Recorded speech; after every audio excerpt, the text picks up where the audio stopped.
서로 축복하겠습니다. 올해는 오직 그리스도로입니다. 오병이어의 기적을 체험하며 삽시다. 할렐루야.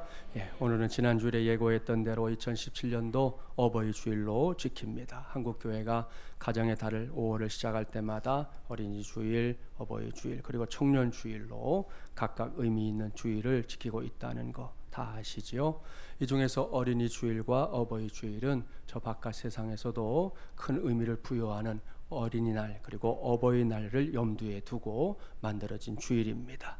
우리 교회 역시 그러한 의미를 최대한 살리기 위해 오늘을 어버이 주일로 지키고 있고요. 또 성수주일 하며 예배하러 나온 성도들에게 우리 청년교회에서 사랑과 정성을 담아서 꽃바구니 다 만들어서 선물로 드렸습니다. 이렇게 꽃 꽂아드리고 하는 게 조금 불편하다고 하는 얘기도 있어서 이번엔 다 꽃바구니로 했으니까요. 혹 받지 못한 분들은 가실 때 꼭 받아가 주시기를 바랍니다. 이렇게 뜻깊은 주일인 오늘은 솔로스 크리스토스 7번째 시간입니다. 오늘이 어버이 주일이라는 걸 생각하면서 전인적인 효를 행하신 예수님이라는 제목으로 하나님의 말씀을 전하려고 합니다. 여기서 저와 여러분이 먼저 관심을 가져야 할 것은 전인이라는 단어입니다. 누구든지 신앙생활을 시작하게 되면 제일 많이 듣게 되는 단어는 분명히 구원이라는 단어일 겁니다.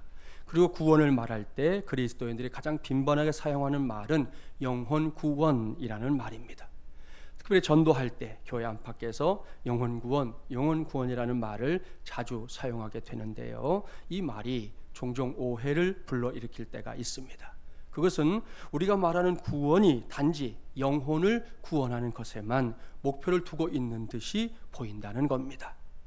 여기서 한 가지를 더 생각해 봐야 하는데요. 성경적으로 그리고 신학적으로 이 사람의 본질을 설명하는 이 두 가지의 큰 주장이 있습니다. 그것은 사람을 영혼과 육체로 나누는 이분설과 영혼, 육으로 나누는 이 삼분설 두 가지 주장이 있습니다.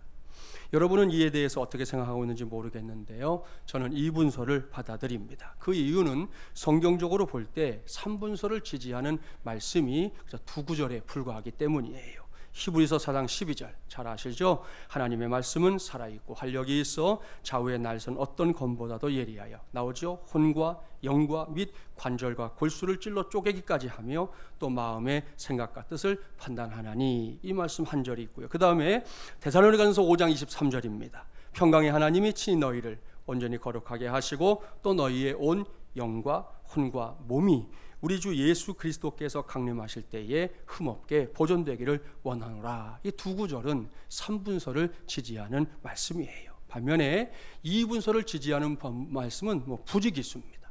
이러한 사실에 근거해서 장로교를 창시한 칼빈도 이분설을 말하고 있습니다.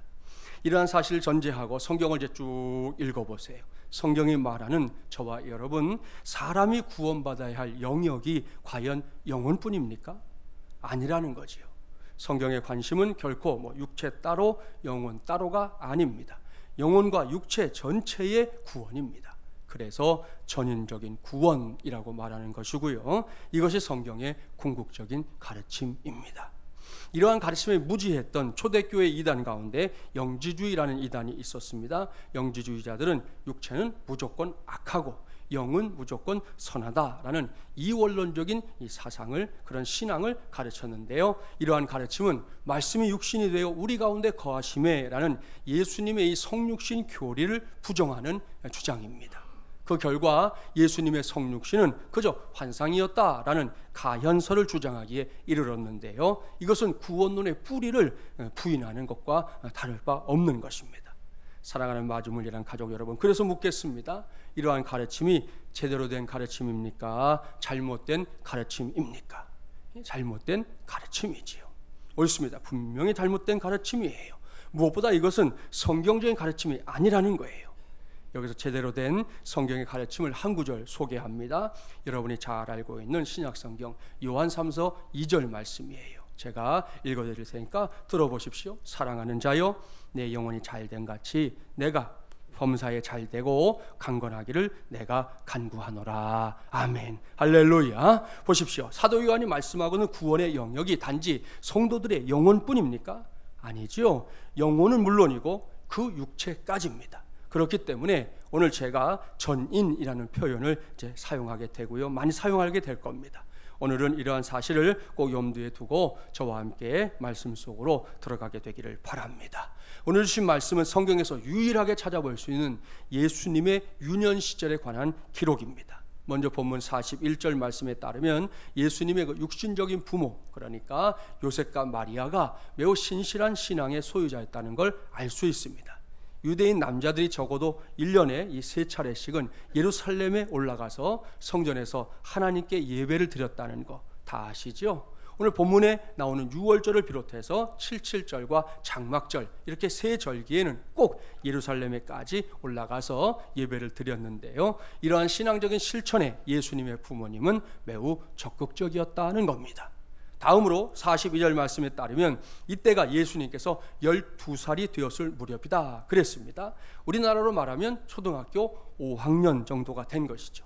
유대인의 관습에 따르면 그 다음에 13살이 되면 성인식을 치르게 되는데요. 그러한 성인식을 코앞에 두고 있던 그 해에 예수님께서 부모님과 함께 유월절을 지키기 위해 예루살렘에 올라갔다라고 오늘 성경이 우리에게 말씀해 주고 있습니다. 예수님은 부모님과 함께 예루살렘 성전에 올라가서 하나님께 예배하는 일에 적극적으로 동참했습니다. 그 다음에 무슨 일이 일어났는지 보겠습니다. 본문 43절부터 47절까지의 말씀 함께 봉독해 볼까요? 43절부터 47절입니다. 그날들을 마치고 돌아갈 때에 아이 예수는 예루살렘에 머무셨더라. 그 부모는 이를 알지 못하고 동행 중에 있는 줄로 생각하고 하룻길을 간 후 친족과 아는 자 중에서 찾되 만나지 못하매 찾으면서 예루살렘에 돌아갔더니 사흘 후에 성전에서 만난즉 그가 선생들 중에 앉으사 그들에게 듣기도 하시며 묻기도 하시니 듣는 자가 다 그 지혜와 대답을 놀랍게 여기더라. 아멘. 사랑하는 여러분, 지금 무슨 일이 일어난 것인지 아시겠죠? 어린 예수님이 미아가 되어버린 겁니다. 당시에 사람들이 얼마나 많았는지 정확하게 알 수는 없지만 유월절을 지키고 집으로 돌아가는 그 길에 이 친족들 속에 예수님이 있겠거니 생각했었는데 나중에 보니까 예수님을 잃어버린 거죠. 그러니 이거 큰일 아닙니까? 요셉과 마리아는 잃어버린 예수님을 찾기 위해 혈안이 되었을 겁니다. 지나가는 사람들이라는 사람은 다 붙잡고 예수님의 생김새를 언급하고 입은 옷은 이런 옷이었다 설명하면서 백방으로 노력했을 겁니다. 그렇게 사람들에게 묻고 또 물어가면서 다시금 예루살렘에 올라왔는데요. 그 시간이 무려 사흘길이었습니다. 혹시나 하는 생각으로 유월절 예배를 드렸던 성전에 들어갔는데요. 기가 막히게도 거기에 예수님이 있었습니다. 그것도 그냥 있었던 게 아니지요. 율법에 능통한 선생들과 마주 앉아서 논쟁을 벌이고 있었습니다. 저와 여러분이 요셉이나 마리아였다고 한번 생각해 보십시오. 이게 어디 칭찬해 줄 일입니까? 아닙니다. 머리 끝까지 화날 일이죠. 지난 사흘 동안 가슴을 쓸어내리며 예수님을 찾기 위해 동분서주했었던 걸 생각하면 당장 매라도 한번 들고 싶은 심정일 겁니다. 본문 48절 말씀을 보세요. 그러한 부모의 심정이 그대로 묻어나잖아요. 아이야, 어찌하여 우리에게 이렇게 하였느냐? 보라, 내 아버지와 내가 근심하여 너를 찾았노라. 성경이니까 점잖게 쓰고 있는 거예요. 이것은 분명히 화가 난 어조입니다. 지난 시간 동안 하루도 아니고 이틀도 아닙니다. 무려 사흘 동안이라 애를 태웠던 그 심정이 그대로 드러나고 있습니다. 만일 우리가 요셉이나 마리아였다면 절대로 이 정도로 끝나지 않았을 겁니다. 얼굴은 분노로 가득 찼을 것이고요. 입에서는 험한 말들이 막 쏟아져 나왔겠지요. 아무튼 여기까지 전개되었던 모든 상황을 전제하고 여기서 저는 여러분과 함께 예수님의 말씀에 귀를 기울여 보려고 합니다. 본문 49절 말씀 함께 봉독해 볼까요? 49절입니다. 예수께서 이르시되 어찌하여 나를 찾으셨나이까? 내가 내 아버지 집에 있어야 될 줄을 알지 못하셨나이까? 하시니 아멘. 할렐루야. 사랑하는 마주물려란 가족 여러분, 여기서부터 오늘 주신 말씀에 더 많이 집중하기 바랍니다. 여기서부터 제가 오늘 관심을 갖고 있는 주제가 명명백백하게 드러나고 있기 때문이에요. 오늘 제가 전하는 말씀의 제목 기억하시죠? 전인적인 효를 행하신 예수님입니다. 여기서 전인의 의미를 떠올려 주세요. 사람의 본질 가운데 하나인 영혼만이 아닙니다. 육체만도 아닙니다. 영혼과 육체를 다 포함하는 것, 그것이 전인인데요. 예수님은 효를 행하시되 전인적으로 영혼과 육체로 효를 행하셨다는 말씀이에요. 그 첫 번째 증거가 본문 49절 말씀입니다. 이 말씀을 하실 때 예수님이 있었던 곳이 어디인지 아시죠? 예루살렘 성전입니다. 오늘로 말하면 교회지요. 그 안에서 예수님은 율법 선생들과 이런저런 신앙적인 논쟁을 벌이고 있었습니다. 그러다가 자신을 찾던 부모님을 극적으로 만나게 된 건데요. 그러니 부모인 요셉과 마리아는 예수님의 행동을 책망할 수밖에 없었습니다. 그때 예수님이 하신 말씀을 보자는 겁니다. 예수님은 자신을 책망하고 있는 부모님에게 도리어 왜 나를 엉뚱한 곳에 가서 찾으셨느냐 되묻고 있습니다. 그 다음 하신 말씀은 그야말로 놀랍습니다. 내가 내 아버지 집에 있어야 될 줄을 알지 못하셨나이까. 사랑하는 여러분, 여기에 예수님께서 행하고 있는 첫 번째 전인적인 효가 등장합니다. 이 말씀에 따르면 예수님께서 지금 효를 행하고 있는 대상이 분명하게 드러납니다. 그 대상은 바로 하나님 아버지입니다. 그렇습니다. 여기서 예수님이 말씀하고 있는 내 아버지 집은 누구의 집입니까?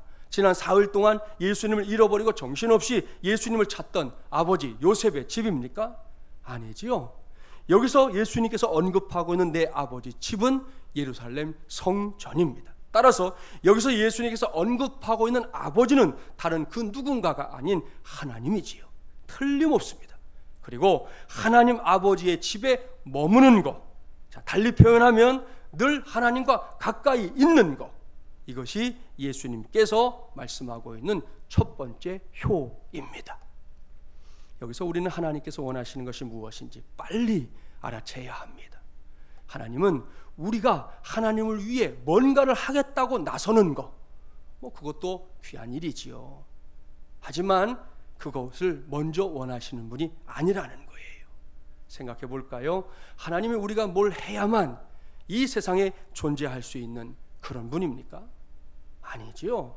하나님께서 출애굽기에서 모세에게 자신을 뭐라고 소개하셨습니까?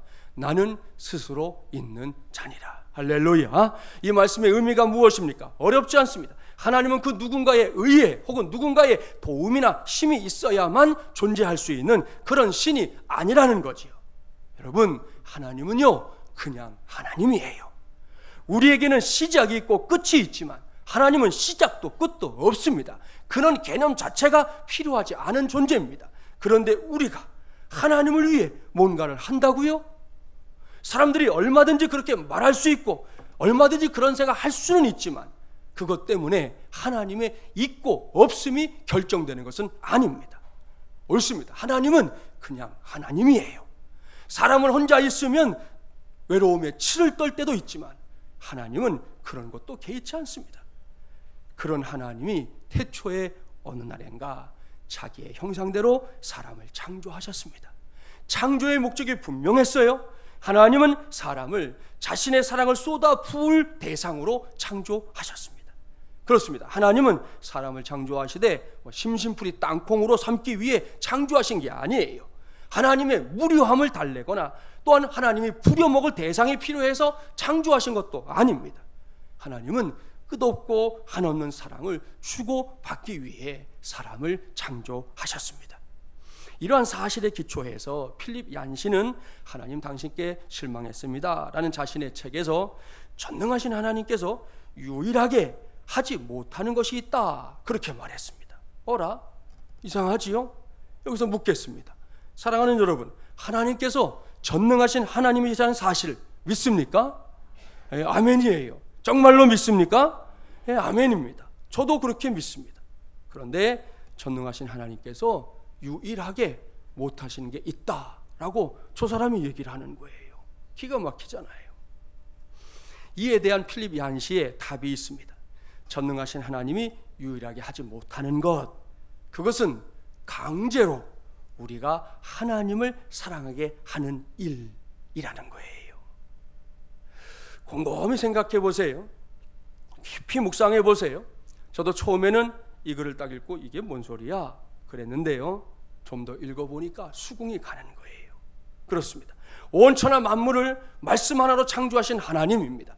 그럼에도 불구하고 우리 인생들이 하나님을 사랑하는 그 일만큼은 하나님 자신도 강제로 할 수 없다는 겁니다. 아니, 더 정확하게 말하면 할 수 없다가 아니라 하지 않는다, 그렇게 말해야 더 올바른 표현이 될 거예요. 왜요? 하나님께서 자신의 놀이개로 될 로봇을 창조하신 것이 아니기 때문입니다. 앞서 말씀드린 대로 하나님은 우리와 사랑을 주고받기 원하십니다. 이를 위해 하나님이 택하신 방법은 우리가 스스로 자발적으로 하나님을 사랑하게끔 하는 것이었습니다. 이를 위해 독생자인 예수님을 세상에 보내신 거 아닙니까? 옳습니다. 저와 여러분을 구원할 수 있는 유일한 길인 예수님을 이 세상에 보내셨고, 그를 십자가에 달려 죽게 하면서까지 하나님이 하고 싶었던 말은 딱 한마디뿐이에요. 우리를 사랑하신다는 그 말입니다. 결코 사랑받을 수 없었던 우리가 하나님의 사랑을 받을 만한 존재로 확 바뀌는 역사가 십자가 안에서 일어난 건데요, 이러한 사실을 떠올리면서 철학자요 신학자였던 키에르케고르는 이렇게 말했습니다. 사랑만이 불평등한 관계를 평등한 관계로 만든다. 참 위대한 명언이에요. 오래전에 리더스 다이제스트라고 소책자가 있는데 그 책에서 보았던 이야기, 그 이야기가 떠나지 않고 가끔 이렇게 생각이 나요. 어린 손자가 할아버지와 할머니를 이렇게 보면서 이해할 수 없는 것이 한 가지 있었다는 겁니다. 그것은 할머니의 키가 170cm인데 할아버지는 157cm인 거예요. 어린 손자가 생각할 때 지가 살아봐야 뭐 얼마나 살았겠어요. 그 살아본 세월로 볼 때 대부분은 남자들이 더 키가 크고 여자들이 키가 작다 하는 걸 자기가 자주 봤는데, 집에만 들어오면 이 상식이 안 맞는 거예요. 할아버지가 크지 않고 할머니가 크고, 또 할아버지는 더 클 줄 알았더니 더 작고, 이게 자꾸 헷갈려갖고 어느 날 손자가 물었어요. 할아버지. 저는 아무래도 이해가 되질 않아요. 할아버지는 어떻게 할아버지보다 키가 큰 할머니와 결혼을 하실 생각을 했어요? 그때 할아버지가 명답을 얘기해 줍니다. 그거 우리는 앉아있을 때 사랑을 하게 되었기 때문에 일어섰을 때에는 키가 문제가 되진 않았단다. 그랬다는 거예요. 제가 이 글을 처음에 보고서 무릎을 쳤어요. 맞다, 맞아요. 명답이 명답. 그렇죠? 여러분, 앉아서 이미 남녀가 사랑에 쏙 빠져버렸어요. 콩깍지 다 씌었어요. 그러면 일어섰는데 키 차이가 무슨 이유가 되냐는 거예요. 그건 아무 이유가 될 수 없다는 거예요. 이미 사랑해 버린 거니까. 그러니까 사랑만이 불평등한 관계를 평등한 관계로 만든다는 이 키에르케고르의 말은 정답이에요. 사랑하는 여러분, 그리고 여기에 하나님의 사랑이 있습니다. 지금 우리가 이 자리에 앉아 있을 수 있는 이유 잘 아시죠? 제가 늘 강조하지 않습니까? 나 같은 죄인이 용서함 받아서 주 앞에 옳다함 얻음은 확실히 믿기는 어린 양 예수의 그 피로 속죄함 얻었네. 할렐루야. 여러분, 이것 때문에, 이 놀라운 하나님의 사랑 때문에 오늘도 우리가 이 자리에서 하나님을 섬길 수 있는 것이에요. 그저 우리의 본질대로 죄인의 자리에 머물는 우리로서는 절대로 평등한 관계가 되지 않는다니까요. 평등이다 뭐예요? 하나님이 우리를 지옥의 형벌에 던져넣어도 우리는 할 말이 없지요. 그런데 하나님의 사랑이 우리를 하나님과 함께 설 수 있도록 만들어준 것이고, 그 사랑이 오늘도 우리 안에서 역사하고 있기 때문에 오늘 우리 모두가 이 자리에서 하나님을 예배하고 있는 줄 믿습니다. 우리는 그 사랑에 감격했던 사람들입니다. 그 사랑 때문에 밤을 지새우며 목청껏 기도했던 사람들입니다. 도대체 왜 날 사랑하십니까? 라고 수도 없이 되물었지만 하나님의 응답은요, 언제나 동일했습니다. 그냥 널 사랑해. 나는 널 사랑해. 이것이 우리가 물을 때마다 하나님께서 들려주시는 감격스러운 음성입니다. 이것이 하나님의 마음이기 때문에 그런 하나님 아버지를 향해 우리가 감당해야 할 효는 다른 것이 아니에요. 하나님을 위해서 뭘 하겠다고요? 그거 전에 하나님께 가까이 가는 겁니다. 더 가까이. 어제보다 오늘 더 가까이. 내일은 오늘보다 더 가까이 가는 겁니다. 그렇게 가까이 가면 우리는 이전보다도 위대하고 더 놀라운 하나님의 사랑에 직면하게 될 줄 믿습니다. 저는 여러분이 어떤 사물을 좀 잘 보려고 하면 이 망원경이나 현미경 같은 도구가 필요하다는 거 아시죠? 관광지 같은 데 가보면 이렇게 동전 놓고 망원경을 통해서 멀리 보게 해주잖아요. 그런가 하면 실험실에서는 우리의 눈으로 보이지 않는 걸 보기 위해서 현미경을 놓고 또 보게 해주잖아요. 결국은 이것은 기술의 문제고 일종의 능력의 문제라는 건데요. 그렇기 때문에 개인적으로 실력을 쌓고 혁신을 이루면 이전보다 더 많이 볼 수 있고 더 잘 볼 수 있습니다. 되게 똑똑하다는 사람들이 많이 보고 잘 보지요. 그래서 우리 자녀들에게 자꾸만 열심히 공부해라, 네가 잘할 수 있는 거 찾아서 정말 자기의 실력을 쌓아라 하는 이유도 그래야 그 아이가 그 분야에서 잘 보고 크게 보는 사람이 되기 때문인 것이죠. 그런데 여기서 꼭 기억하세요. 항상 똑똑한 사람들만 잘 보는 건 아니에요. 내게 특별한 능력이 없더라도 아주 잘 볼 수 있는 길이 있습니다. 그것은 가까이 가서 보는 거예요. 그렇지요? 내게 이런저런 기술이 없고 기구가 없다 하더라도 일단 가까이만 가면 잘 볼 수 있습니다. 매우 상식적인 이야기인데요. 이것이 바로 접근의 힘입니다. 옳습니다. 더 잘 보기 위해서는 가까이 가면 돼요. 그러므로 지식은 사실 발과 연결되어 있다라고 말할 수 있어요. 언제든 어디서든 항상 가까이 가면 거기에 지식이 있고요, 능력이 있고요, 지혜가 있습니다. 하나님 아버지와 우리, 또 하나님 아버지와 나와의 관계에서도 다르지 않다는 걸 2017년도 어버이 주일인 오늘 이 시간에 저도 여러분도 꼭 깨닫게 되기를 바랍니다. 누구나, 그야말로 누구나입니다. 누구나 하나님을 더 잘 알고자 한다면 말로만 저 하나님 더 알고 싶어요, 그러지 말고 주께로 가까이 가야 합니다. 왠지 아시죠? 무엇이든 가까이 가면 크게 보인다니까요. 잘 보인다니까요. 이것은 세상에서만 경험하는 일이 아닙니다. 하나님도 그렇습니다. 가까이 가면 하나님이 크게 보입니다. 가까이 가면 하나님이 잘 보인다고요. 살면서 만나는 문제들도 그렇지 않습니까? 문제에 가까이 가면 문제도요 크게 보여요. 어떤 사람들에게 대화를 나누다 보면 항상 입만 열면 문제를 얘기하는 사람이 있어요.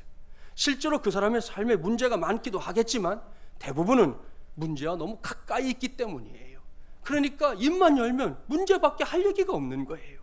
그런가 하면 객관적으로 분명히 많은 문제를 안고 있는 사람인데도 항상 하나님만 말하는 사람이 있어요. 이런 사람은 문제와 상관없이 하나님이 가까이 있으니까 하나님만 보이는 거고요, 하나님만 말할 수 있는 겁니다. 이러한 사실로 미루어 볼 때 저와 여러분의 삶에서 일어나는 많은 일들, 의외로 능력의 문제가 아니라 거리의 문제구나 하는 걸 알 수가 있어요. 사울왕의 서슬퍼런 눈을 항상 피하며 살았던 다윗 아시죠?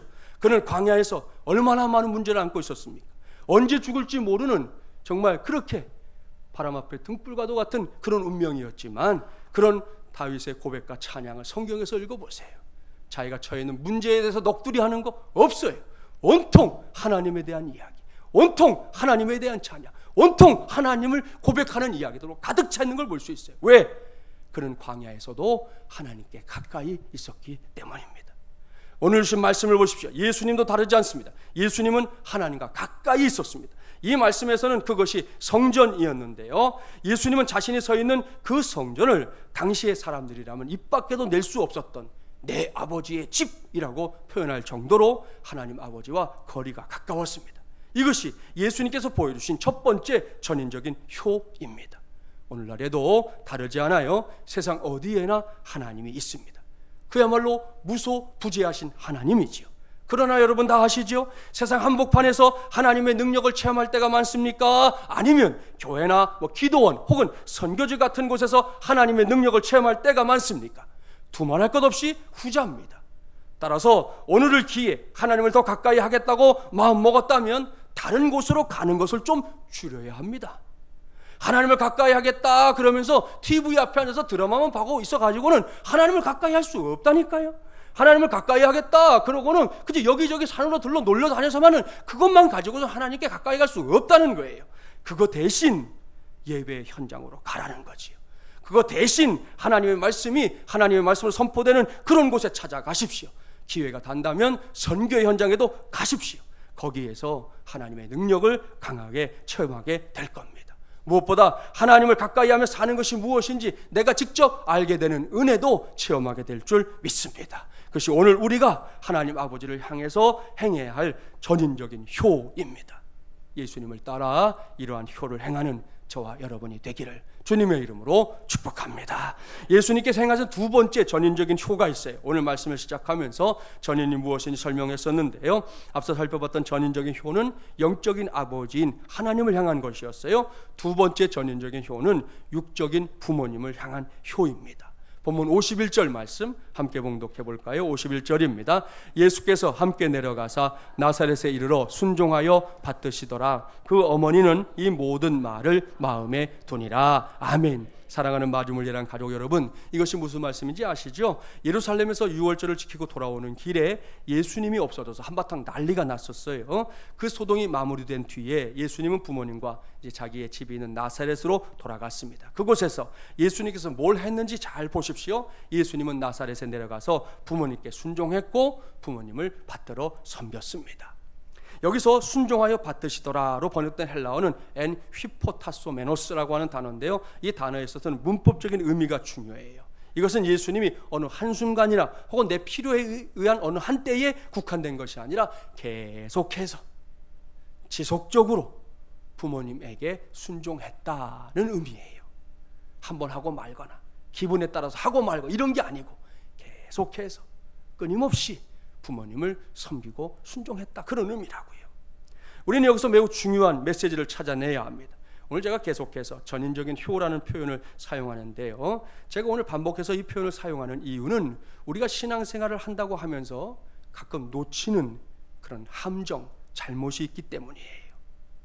아이러니하게도 나름 신앙생활을 잘한다고 하는 사람들이 범할 가능성이 있는 그런 잘못이 하나 있어요. 성경도 그것을 가르쳐 주는데요, 먼저 요한일서 4장 20절 말씀을 함께 찾아보겠습니다. 신약 392쪽. 우리가 신앙생활 한다고 하면서 어떤 함정에 빠질 때가 있나 생각하면서 이 말씀을 보시면 좋겠어요. 요한일서 4장 20절, 신약 392쪽입니다. 어떤 함정이 기다리고 있는지 우리 20절 말씀 함께 봉독해 볼까요? 20절입니다. 누구든지 하나님을 사랑하노라 하고 그 형제를 미워하면 이는 거짓말하는 자니 보는 바 그 형제를 사랑하지 아니하는 자는 보지 못하는 바 하나님을 사랑할 수 없느니라. 아멘. 무슨 말씀인지 아시죠? 누구 앞에서든지 혹은 어떤 상황에서든지 나는 하나님을 사랑합니다, 나는 하나님을 사랑합니다 라고 말하기를 좋아하는 사람들 중에 자신의 주변에 있는 다른 사람들을 미워하고 비방하고 함부로 대하는 사람들이 있다는 말씀입니다. 지금 우리 시대만이 아니라 초대교회 때도 그런 사람들이 있었어요. 이에 대해 성경은 명백하게 말씀합니다. 보는 바 그 형제를 사랑하지 아니하는 자는 보지 못하는 바 하나님을 사랑할 수 없느니라. 그렇습니다. 하나님을 사랑한다고 말하는 사람들이 형제를 사랑하지 못하는 것, 그것은 참 신앙이 아니라는 거예요. 이것은 어버이를 사랑하고 섬기는 자녀들에게도 경종이 되는 메시지입니다. 예수님의 시대에 이러한 성경적인 원리를 바르게 가르치지 않고 왜곡되게 가르쳤던 사람들이 있었습니다. 신약성경 마가복음 7장으로 가보겠습니다. 신약 65쪽, 오늘 말씀과 관련해서 중요한 말씀이니까 마가복음 7장 10절부터 13절입니다. 신약 65쪽 뭘 말씀하고 있는지 관심을 가지고 봉독해 보도록 하겠습니다. 마가복음 7장 10절부터 13절 봉독해 볼까요? 모세는 내 부모를 공경하라 하고 또 아버지나 어머니를 모욕하는 자는 죽임을 당하리라 하였거늘 너희는 이르되 사람이 아버지에게나 어머니에게나 말하기를 내가 드려 유익하게 할 것이 고르반 곧 하나님께 드림이 되었다고 하기만 하면 그만이라 하고 자기 아버지나 어머니에게 다시 아무것도 하여 드리기를 허락하지 아니하여 너희가 전한 전통으로 하나님의 말씀을 폐하며 또 이 같은 일을 많이 행하느니라 하시고. 무슨 말씀입니까? 먼저는 사람이 부모를 공경하는 것은 마땅한 일이라는 거예요. 모세 시대에는 말할 것도 없고 태초부터 이것은 중요한 계명입니다. 오죽하면 모세의 율법에서 부모를 모욕하는 자는 어떻게 된다고요? 죽임을 당할 것이다 그랬습니다.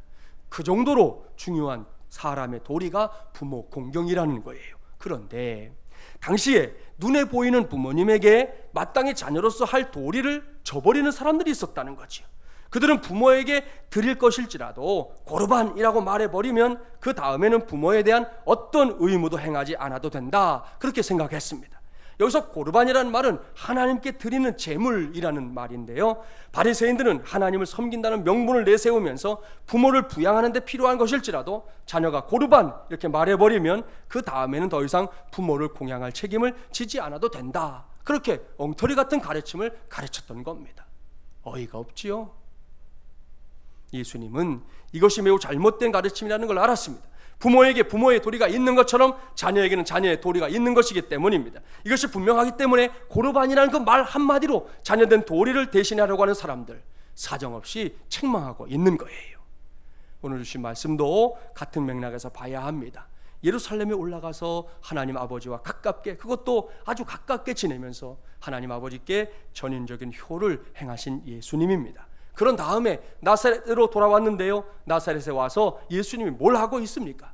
눈에 보이지 않는 하나님을 아버지로 확실하게 섬긴 것처럼 이제는 육신의 부모님을 그렇게 섬기고 있습니다. 그것도 잠시 잠깐만이 아니에요. 기분에 따라서가 아니에요. 꾸준히 지속적으로 계속해서 부모님께 순종했고요, 그렇게 부모님을 받들어 섬겼습니다. 이것이 예수님께서 행하셨던 또 하나의 전인적인 효입니다. 이제는 저와 여러분의 차례입니다.